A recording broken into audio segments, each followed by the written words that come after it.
Saudara, kapal selam KRI Nanggala 402 dinyatakan tenggelam dan 53 awak KRI yang on board atau berada dalam kapal selam dinyatakan gugur. Kini fokus utama evakuasi adalah pengangkatan badan kapal yang diduga berada di kedalaman lebih dari 800 meter. Prajurit terbaik Hiu Kencana telah gugur. Itulah pernyataan resmi Panglima TNI Marsikal Hadi Cahyanto pada Minggu sore kemarin. 5 hari setelah dinyatakan hilang kontak, 53 awak kapal selam KRI Nanggala 402 dinyatakan gugur dalam menjalankan tugasnya. Indonesia berduka kehilangan prajurit-prajurit terbaiknya. Presiden Jokowi pun menyampaikan ucapan dukanya atas tenggelamnya kapal selam KRI Nanggala 402. Dalam pernyataannya, Presiden menjamin kenaikan pangkat seluruh awak kapal KRI Nanggala 402 dan juga menjamin pendidikan anak-anak prajurit yang telah gugur.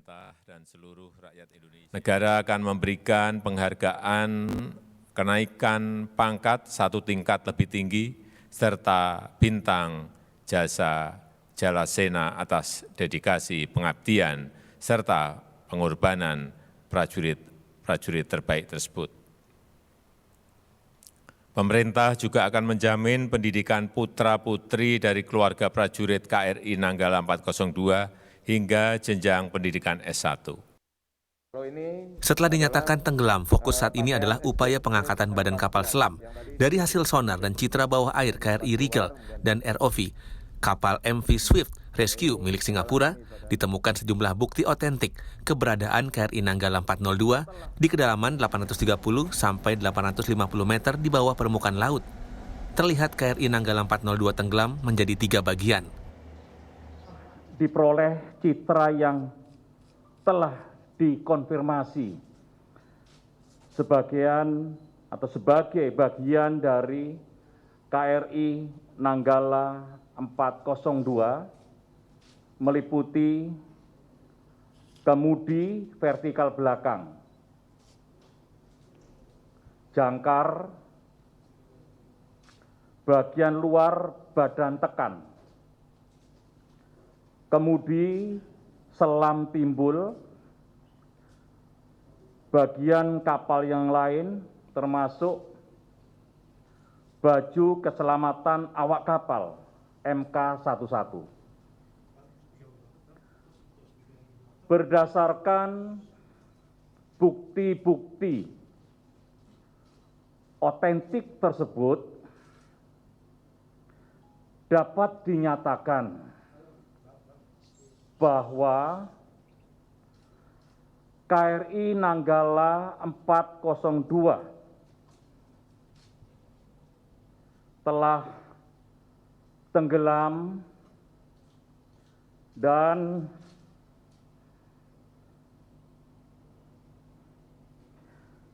seluruh awaknya telah gugur. Setidaknya TNI dan tim gabungan menyiapkan 2 skenario evakuasi KRI Nanggala 402. Pertama dengan metode diembus, di mana akan ada alat yang dipasang dan memasukkan selang pada pipa yang terdapat di kapal selam Nanggala untuk kemudian diangkat naik. Sedangkan skenario kedua menggunakan robot milik MV Swift Rescue. Robot mini ini nantinya memasang peralatan sehingga KRI Nanggala 402 bisa diangkat. Tim Liputan Kompas TV.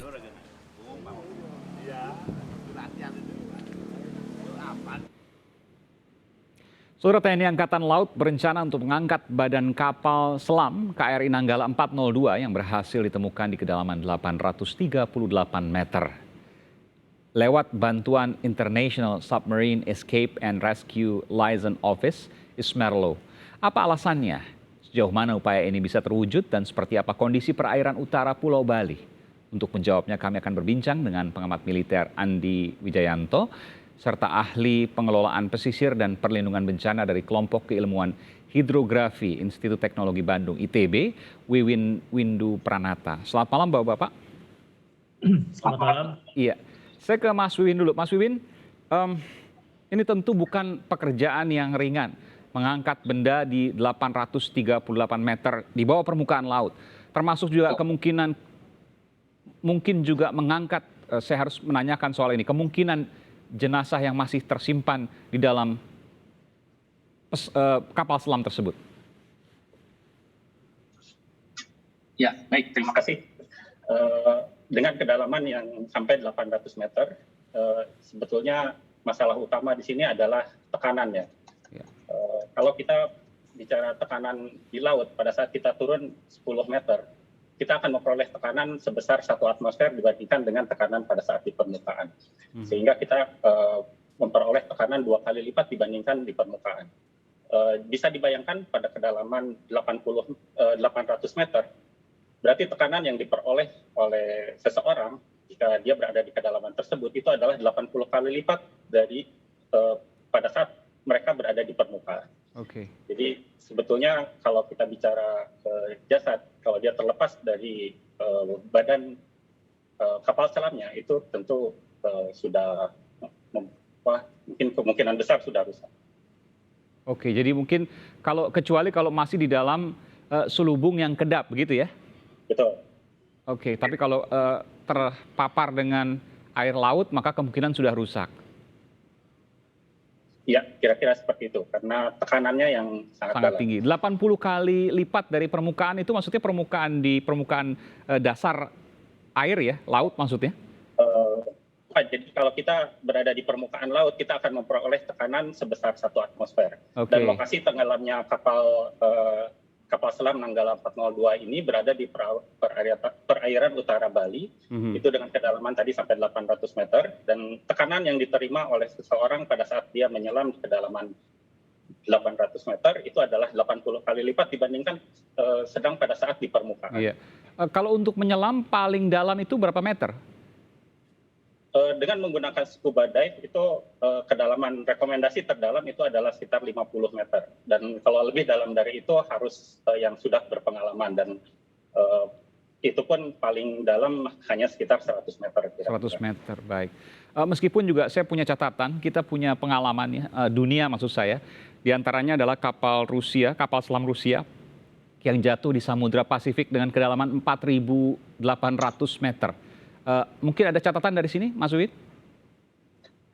Ya, memang secara keilmuan pengangkatan badan kapal itu dimungkinkan ya dengan beberapa teknologi. Jadi salah satunya adalah dengan menggunakan semacam derek gitu ya, derek kapal yang tentunya dimensi dari kapal pendereknya harus sesuai dengan apa yang akan ditariknya. Dan cara kedua adalah dengan menggunakan balon yang ditiupkan ke dalam badan kapal itu sendiri. Tentunya untuk menempelkan derek ataupun kaitan terhadap badan kapal yang ada di dasar air ataupun memasukkan balon tadi itu memerlukan teknologi lain yang semakin dalam perairannya tentu memerlukan peralatan yang lebih canggih. Apakah Indonesia punya teknologi itu atau harus bekerja sama dengan negara lain? Sampai saat ini ada untuk yang dengan teknologi balon itu, tapi memang kita baru mengalami sekarang untuk kedalaman yang sangat dalam seperti ini. Pengalaman yang belum pernah terjadi sebelumnya. Iya. Oke. ITB juga sempat kemudian dihubungi untuk ikut dalam proses pengambilan dari kapal selam ini? Tidak, tapi kami berkontribusi dengan memberikan beberapa prediksi bagaimana kondisi arus dan gelombang yang terjadi di perairan di sana. Oke, jadi saya ingin konfirmasi sekali lagi, Indonesia mampu untuk mengambil kapal selam di bawah kedalaman 838 meter? Ya tentu dengan bantuan dari tadi ya, yang International Commission untuk kapal selam tadi, untuk penyelamatan. Tapi peralatan pada sesungguhnya Indonesia punya? Ada dengan teknologi yang tadi, yang salah satunya yang menggunakan balon tadi.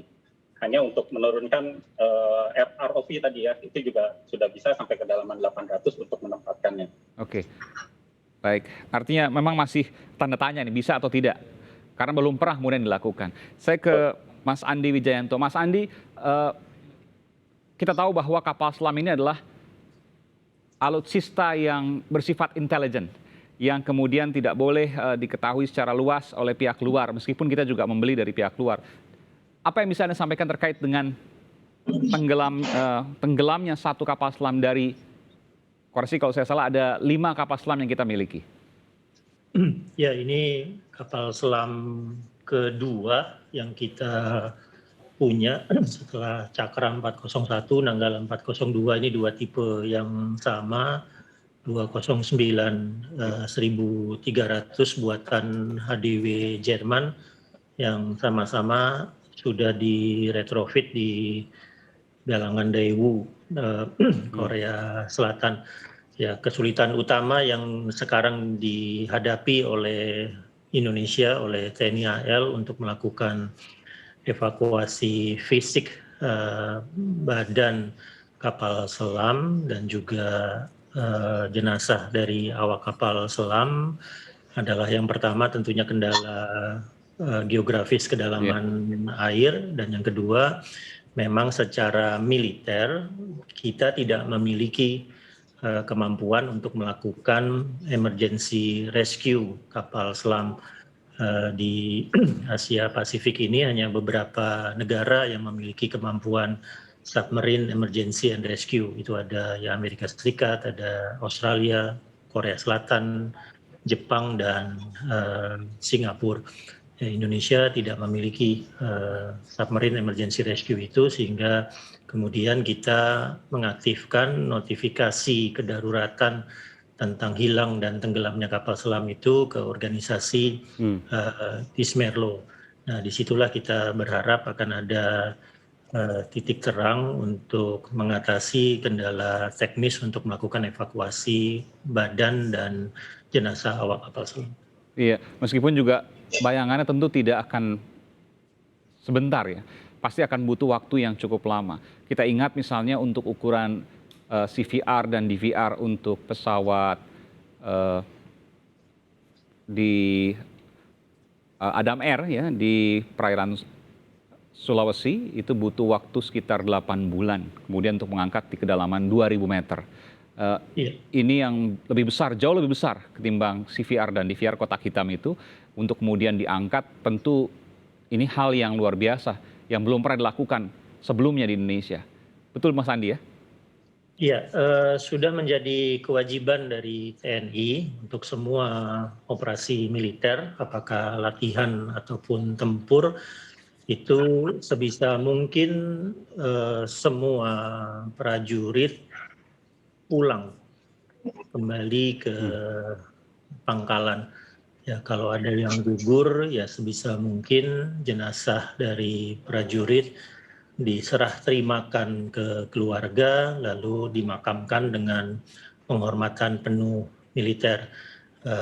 Mabes TNI memiliki kewajiban itu, jadi Mabes TNI harus melakukan segala upaya agar ya dalam istilah populernya no one left behind, tidak ada satupun prajurit yang tertinggal di wilayah latihan atau wilayah operasi. Jika pada satu titik karena kendala-kendala teknis evakuasi itu tidak bisa dilakukan sepenuhnya, maka ada beberapa opsi yang dimiliki oleh Mabes TNI. Ya, salah satu contohnya misalnya Amerika Serikat itu memiliki monumen untuk memperingati 65 kapal selam yang hilang dan tenggelam sejak Perang Dunia Kedua. Jadi monumen-monumen itu disusun sedemikian rupa sehingga strukturnya mirip dengan pemakaman militer Arlington yang ada di Amerika Serikat, tapi adanya di dasar laut. Nah, itu satu penghormatan dan juga simbol bahwa no one left behind.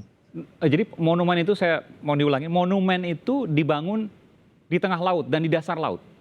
Di dasar laut. Jadi kayak ada batu-batu bulat begitu, ada nama-nama kapal selamnya, nama 65 kapal selam, ada 67 batu bulat, 65 nama kapal selam yang hilang dan tenggelam, yang ke-66 itu untuk menghormati para veteran kapal selam, yang 67 untuk mengenang kapal-kapal selam lain yang kecelakaan tapi bisa dievakuasi.